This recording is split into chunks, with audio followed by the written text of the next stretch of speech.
பல்லடத்துலேருந்துங்க ஒரு 36 கிலோமீட்டரில் ஒரு 3 ஏக்கரா விவசாயம் விற்பனைக்கு வந்திருக்குதுங்க. இந்த ப்ராப்பர்ட்டி பார்த்தீங்கன்னா உங்களுக்கு பல்லடம் டு உடுமலைப்பேட்டை மெயின் ரோட்லேருந்து வந்தீங்கன்னா ஒரு 5 கிலோமீட்டரில் பூலவாடிங்க ஏரியாவில் இந்த ப்ராப்பர்ட்டி அமைச்சிருக்குதுங்க. பொள்ளாச்சி டு கரூர் மெயின் ரோட்லேருந்து வந்தீங்கன்னா ஒரு 4.5 கிலோமீட்டர் வர மாதிரி இருக்குங்க பூமிக்குங்க. உங்களுக்கு பூலவாடியிலேருந்து கரெக்டாக 2 கிலோமீட்டருங்க. பூலவாடி டு உடுமலைப்பேட்டை பஸ் ரூட்லேருந்து வந்தீங்கன்னா 200 மீட்டரில் வந்து பூமிக்கு ரீச் ஆகலாம். நீங்கள் அருமையான செம்மண் பூமிங்க.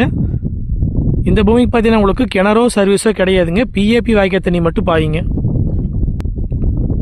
பூமிக்கு பார்த்தீங்கன்னா உங்களுக்கு 2 சைடுமே வந்து தென்னந்தோப்பு தான் இருக்குதுங்க.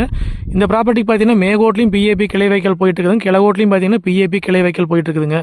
நம்ம பூமிக்கு பார்த்தீங்கன்னா உங்களுக்கு ஒரு ஜோன் மட்டும் வாய்க்கால் தண்ணி பாயுங்க. தாரோட்டிலேருந்து பார்த்தீங்கன்னா உங்களுக்கு இதை வழிபாதுங்க. இதோட அகலம் வந்து 20 அடி பக்கம் வருங்க. வில்லேஜ் இருக்குங்க. வில்லேஜுக்கு பார்த்தீங்கன்னா அப்படியே வந்து வடாரமாக வந்து ப்ராப்பர்ட்டி அமைச்சிருக்குதுங்க. காடு பார்த்தீங்கன்னா உங்களுக்கு கிழமை நிலையாக இருக்கிறனால வந்து உங்களுக்கு கோழி பண்ணை ஓடுறதுக்கு செட் ஆகுங்க. இன்வெஸ்ட்மெண்ட்டுக்கு, விவசாயம் பண்ணுறதுக்கு, தென்னந்தோப்பு பண்ணுறதுக்கு எல்லாத்துக்குமே சூட்டபிள் ஆகுங்க. மொத்த ஏரியா பார்த்தீங்கன்னா 3 ஏக்கராங்க. இதில் 1 ஏக்கர் வேணாலும் பிரிச்சும் கொடுத்துடலாங்க. இதோட ரேட் பார்த்தீங்கன்னா 1 ஏக்கர் வந்து 42 லட்ச ரூபா விலை சொல்கிறாங்க. மொத்தம் பார்த்தீங்கன்னா 3 ஏக்கராங்க.